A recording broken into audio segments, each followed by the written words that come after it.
One of the biggest and most obvious differences between the Book of Mormon and the Bible is where Jesus is born. The Book of Mormon says Jesus would be born at Jerusalem, while the Bible teaches Jesus was born at Bethlehem. So, is this a difference, or are they both right? One of the arguments Mormons present to say this actually aligns is to argue that it's not addressing the subject as a city, but as a region. This argument gets its legs in Alma 7:10. And behold, he shall be born of Mary at Jerusalem, which is the land of our forefathers. There are several problems with this argument. It clearly identifies a town, at Jerusalem. Of course, this could be a reference to the city of Jerusalem, but the key part is the second part, land of our forefathers. Who are the forefathers being referenced here? It appears it's referring to Lehi and Nephi, the forefathers of those who come to America. This is backed up by the footnote which takes us to 1 Nephi 1:4. My father, Lehi, having dwelt at Jerusalem in all his days. It appears Jerusalem is the actual city being referenced here, not a region. But let's further debunk this claim. From a biblical perspective, they aren't in the same land. They are in two different lands. Jerusalem is a part of the tribe of Benjamin. Jebusai, which is Jerusalem. This is the inheritance of the children of Benjamin according to their family. Bethlehem, on the other hand, is not a part of the tribe of Benjamin. But thou, Bethlehem, though thou be little among the thousands of Judah, young man of Bethlehem in Judea, of the family of Judah. The Bible is clear. Jerusalem is a part of the tribal territory of Benjamin, and Bethlehem is a part of the tribe of Judah. Thus, if the claim Alma 7:10 is referring to a region, it actually proves it's not the city of Bethlehem and demonstrates the Book of Mormon actually gets it wrong. Another claim along this line is that the people in the Book of Mormon, it was written by a group that didn't know their ancestral land. They really only would have known as Jerusalem as their homeland. The most glaring issue with this is the Book of Mormon actually tells us they had most of the Old Testament. 1 Nephi 5 says, And behold, that they did contain the 5 books of Moses, which gave us an account of the creation of the world, and also of Adam and Eve, who were our first parents, and also a record of the Jews from the beginning and even down to the commencement of the reign of Zedekiah, king of Judah, and also the prophecies of the holy prophets from the beginning even down to the commencement of the reign of Zedekiah, and also many prophecies which have been spoken by the mouth of Jeremiah. From this we know that they would have had most of the Old Testament. They would have had the Torah and the record of the Jews. This would have included Joshua, Judges, 1st and 2nd Samuel, 1st Kings, and perhaps even 1st Chronicles. He would have certainly had access to the prophets down to Zedekiah, as the text indicates. This means Hosea, Amos, Nahum, Micah, Habakkuk, and Zephaniah. This means that even though this group of people lived on the other side of the world, they would have had access to Micah, Judges, and Joshua, meaning they would have understood tribal allotment that's discussed in Joshua 13 through 18. They would have read Micah 5:2 and Judges 17:7 and Judges 1:21 and Joshua 18:28. We also know there wouldn't have been just a singular copy of these scriptures floating around. The Bible commands kings in Deuteronomy 17:18 to make copies of the scriptures.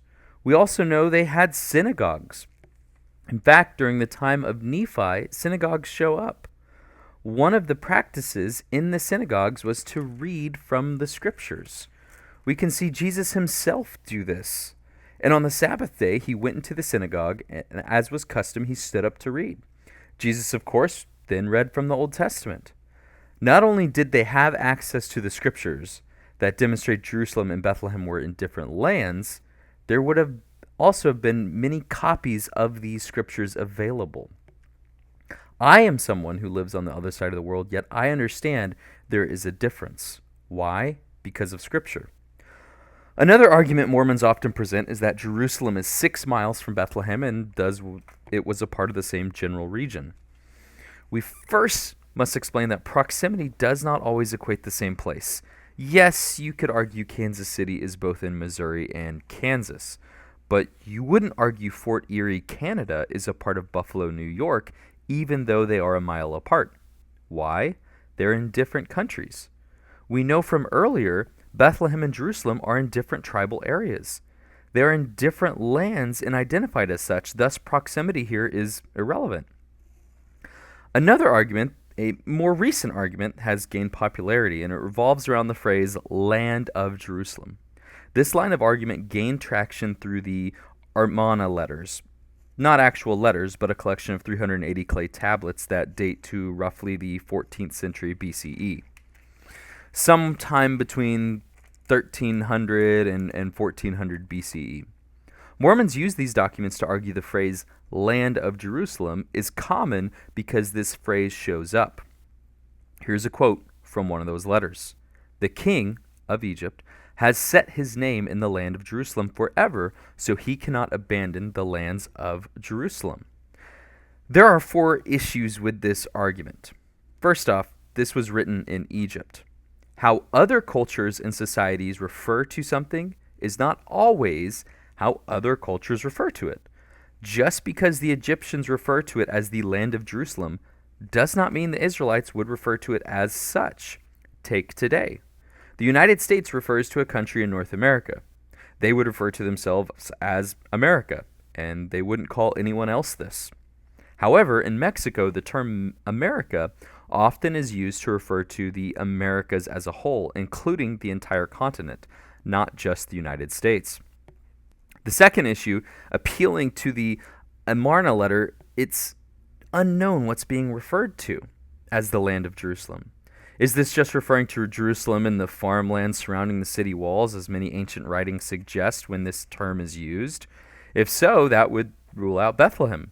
Is this phrase talking about the entire land the Israelites ruled, or is it referring to the tribe of Benjamin's territory, such as in the Bible?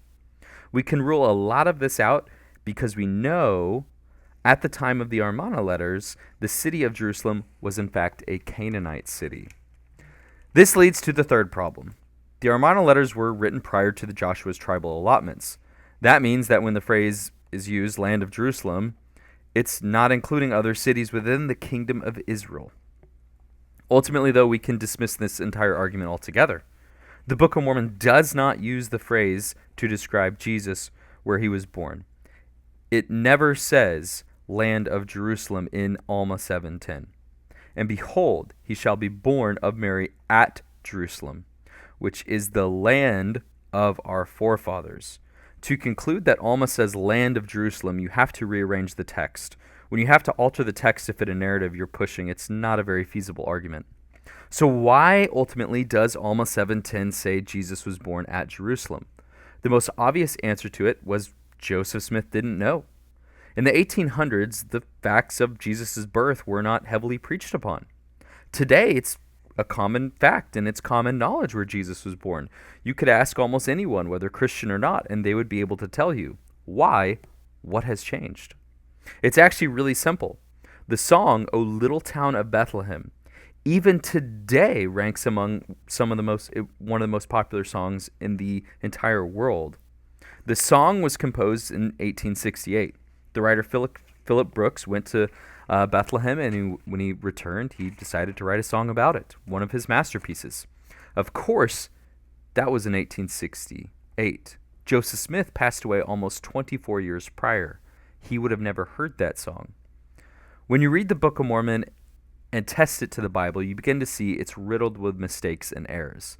This is just another error by Joseph Smith.